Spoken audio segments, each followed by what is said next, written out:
সুখী হতে হলে নিয়ম ভাঙতে হয়, ভালো থাকতে চাইলে বাধাকে ডিঙানোর সাহস রাখতে হয়। আসসালামু আলাইকুম, নওরিন ব্লগ থেকে আমি নওরিন। আশা করি সবাই ভালো আছেন। আলহামদুলিল্লাহ আমিও ভালো আছি। আমি শুরুতে কথাগুলো কেন বলেছিলাম জানেন? এই সমাজে না বিয়ের পরে একটা মেয়ে সংসার, বাচ্চা কাচ্চা, ফ্যামিলি প্রেশার সব কিছু চাপে পড়ে না তার শখ আহ্লাদ সব কিছুই কেমন যেন ধূসর হয়ে যায়, কোনো কিছুই না পূরণ হয় না। একটা কথা চিন্তা করেন, একটা মেয়ে সংসারের জন্য কত কিছু করে, নিজে সবটুকু সংসারের জন্য বিলিয়ে দেয়।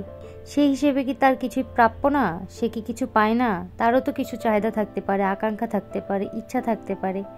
সেগুলো পূরণ কে করবে যদি তার হাজব্যান্ড না বুঝে? আসলে সেম মেন্টালিটির মানুষ পাওয়া সো টাফ। তারপরেও আল্লাহ তাআলা যার সাথে যার জুড়ি লিখেছে সেটা নিয়ে শুকরিয়া আদায় করতে হয়। কিন্তু আমি একটা বিষয় চিন্তা করি যে দিন শেষে একটা মেয়ে কী চায় তার হাজব্যান্ডের কাছ থেকে, সেই জিনিসটা কি সে হাজব্যান্ড বুঝে বা সেটা কি দেওয়ার চেষ্টা করে? বিয়ে খালি করলেই হয় না, সাথে অনেক দায়িত্ব আছে, সেগুলো পালন করতে হয়। আপনার বউ কখনো বলবে না যে আমার আঁচলটা এভাবে ধরো, পরীর ঢানার মতো লাগবে, কিন্তু নিজে থেকে আপনাকে ধরতে হবে যেন তাকে পরীর মতো লাগে। আশেপাশে অনেকেই দেখে হয়তো হাসবে, বলবে দেখি কি করছে, তাদের চোখে হয়তো বা দৃষ্টিকটু লাগবে ব্যাপারটা, কিন্তু তাদের পাত্তা দেয়া যাবে না। অন্যরা কি ভাববে বা ভাবছে এবং কি ভেবে নিজেদের সুন্দর মুহূর্তটা আপনি নষ্ট করবেন, এইটা আপনার ভাবনা চিন্তার বাইরেই না রাখুন। নিজেদের সময় এনজয় করুন নিজেদের মতো করে। আপনার ভালো থাকাটা কিন্তু একমাত্র আপনার উপর ডিপেন্ড করবে। আপনাকে কিন্তু কেউ এসে বলে যাবে না আপনি এভাবে ভালো থাকবেন, ওইভাবে ভালো থাকবেন। তো আপনার মন যেটা বলবে, আপনার ব্যক্তিত্বতে যেটা আসবে, আপনি সেই কাজটাই করুন। নিজেকে সময় দিন। মানুষ কি ভাববে ভেবে প্রিয় মানুষের সাথে ফর্মাল আচরণ করা যাবে না।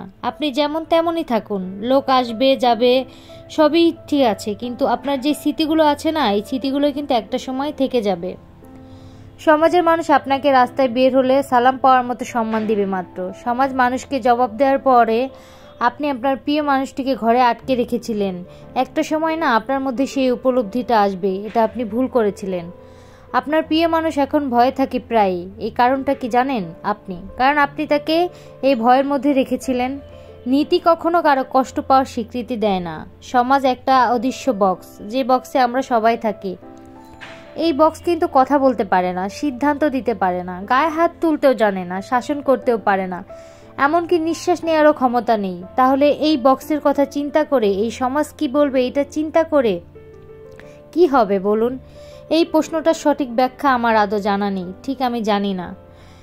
বক্সের মানুষগুলো বক্স রক্ষার ক্ষেত্রেই তৎপর থাকবে। রাতের বেলা ঘুমালে ঘুন পোকা বাসা বাঁধতেই পারে, ঘুন পোকার ভয় পাওয়ার কিছু নাই তো। ঘুনে খাওয়া কাঠ কেটে ফেলে নতুন কাঠ দিন, নতুন কাঠ দিলেই তো আবার সব কিছু নতুন করে পাবেন, তাই না? এই ভয় থাকলে কি হয়? এখন জোড়াতালি সবচেয়ে বড় ট্রেন্ড হয়ে গেছে।